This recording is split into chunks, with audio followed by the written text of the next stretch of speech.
4 రాష్ట్రాలు కేంద్ర పాలిత ప్రాంతం పుదుచ్చేరి అసెంబ్లీ ఎన్నికల తేదీలను కేంద్ర ఎన్నికల కమిషన్ ప్రకటించింది. ఏప్రిల్ 9వ తేదీన కేరళ, అదే నెల 23వ తేదీన తమిళనాడు అసెంబ్లీకి ఎన్నికలు జరగనున్నాయి. ఒకే దశలో ఇవి ముగుస్తాయి. మే 4వ తేదీ ఓట్లను లెక్కిస్తారు. ఈ వివరాలను కేంద్ర ఎన్నికల కమిషన్ ప్రకటించింది. ఎన్నికలు ఎదుర్కొంటున్న 4 రాష్ట్రాల్లో పశ్చిమ బెంగాల్ కూడా ఉంటుంది.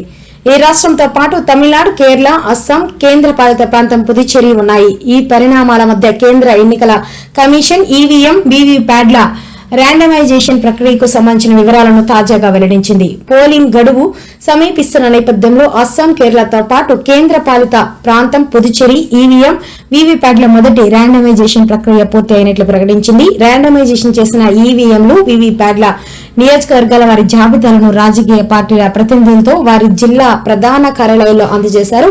వీటన్నిటినీ రాజకీయ పార్టీల ప్రతినిధుల సమక్షంలోని సంబంధిత అసెంబ్లీ స్ట్రాంగ్ రూమ్ లో భద్రపరుస్తారు. పోటీ చేసే అభ్యర్థుల తుది జాబితా ఖరారు అయిన తర్వాత ఈ జాబితాలో పోటీలో ఉన్న అభ్యర్థులందరికీ కూడా అందజేస్తారు.